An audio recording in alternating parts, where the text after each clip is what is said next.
जय श्री राम भक्तों, आज हम सुनेंगे सावन सोमवार व्रत कथा। सोमवार की यह है व्रत कथा, जरूर सुने, पूरी होगी मनचाही मुराद। एक साहूकार था जो भगवान शिव का अनन्य भक्त था।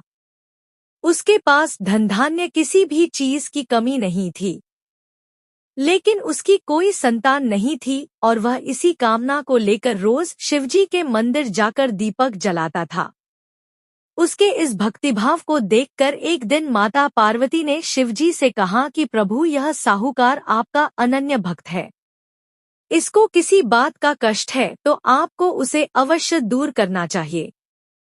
शिवजी बोले कि हे पार्वती, इस साहूकार के पास पुत्र नहीं है, यह इसी से दुखी रहता है। माता पार्वती कहती है कि हे ईश्वर, कृपा करके इसे पुत्र का वरदान दे दीजिए।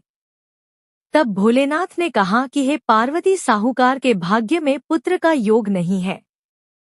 ऐसे में अगर इसे पुत्र प्राप्ति का वरदान मिल भी गया तो वह केवल 12 वर्ष की आयु तक ही जीवित रहेगा। यह सुनने के बाद भी माता पार्वती ने कहा कि हे प्रभु, आपको इस साहूकार को पुत्र का वर देना ही होगा, नहीं तो भक्त क्यों आपकी सेवा पूजा करेंगे। माता के बार बार कहने से भोलेनाथ ने साहूकार को पुत्र का वरदान दिया, लेकिन यह भी कहा कि वह केवल 12 वर्ष तक ही जीवित रहेगा। साहूकार यह सारी बातें सुन रहा था, इसलिए उसे न तो खुशी हुई और न ही दुख। वह पहले की ही तरह भोलेनाथ की पूजा अर्चना करता रहा। उधर सेठानी गर्भवती हुई और 9वें महीने उसे सुंदर से बालक की प्राप्ति हुई। परिवार में खूब हर्षोल्लास मनाया गया, लेकिन साहूकार पहले ही की तरह रहा और उसने बालक की 12 वर्ष की आयु का जिक्र किसी से भी नहीं किया। जब बालक की 11 वर्ष की आयु हो गई तो एक दिन साहूकार की सेठानी ने बालक के विवाह के लिए कहा।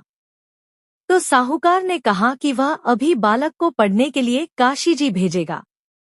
इसके बाद उसने बालक के मामा जी को बुलाया और कहा कि इसे काशी पढ़ने के लिए ले जाओ और रास्ते में जिस भी स्थान पर रुकना वहां यज्ञ करते और ब्राह्मणों को भोजन कराते हुए आगे बढ़ना। वो भी इसी तरह करते हुए जा रहे थे कि रास्ते में एक राजकुमारी का विवाह था।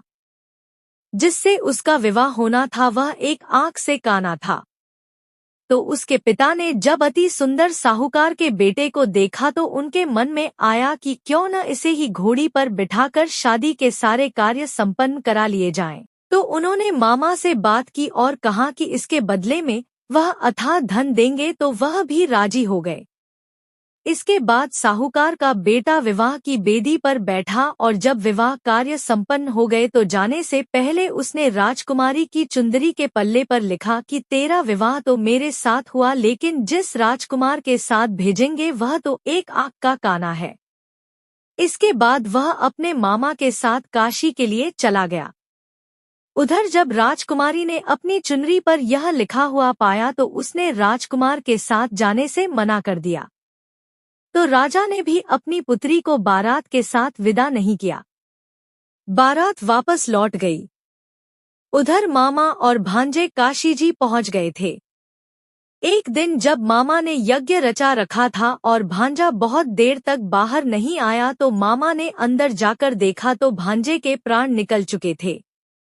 वह बहुत परेशान हुए, लेकिन सोचा कि अभी रोना पीटना मचाया तो ब्राह्मण चले जाएंगे और यज्ञ का कार्य अधूरा रह जाएगा। जब यज्ञ संपन्न हुआ तो मामा ने रोना पीटना शुरू किया। उसी समय शिव पार्वती उधर से जा रहे थे तो माता पार्वती ने शिवजी से पूछा, हे प्रभु, ये कौन रो रहा है। तभी उन्हें पता चलता है कि यह तो भोलेनाथ के आशीर्वाद से जन्मा साहूकार का पुत्र है। तब माता पार्वती कहती है कि हे स्वामी, इसे जीवित कर दे, अन्यथा रोते रोते इसके माता पिता के प्राण निकल जाएंगे। तब भोलेनाथ ने कहा कि हे पार्वती, इसकी आयु इतनी ही थी सो वह भोग चुका।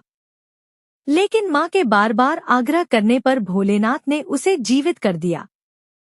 लड़का ओम नमः शिवाय करते हुए जी उठा और मामा भांजे दोनों ने ईश्वर को धन्यवाद दिया और अपनी नगरी की ओर लौटे। रास्ते में वही नगर पड़ा और राजकुमारी ने उन्हें पहचान लिया। तब राजा ने राजकुमारी को साहूकार के बेटे के साथ बहुत सारे धन धान्य के साथ विदा किया। नमो भगवते रुद्राय। आप सभी को सावन मास की हार्दिक शुभकामनाएं। भगवान शिव और माता पार्वती की कृपा हम सब पर हमेशा बनी रहे।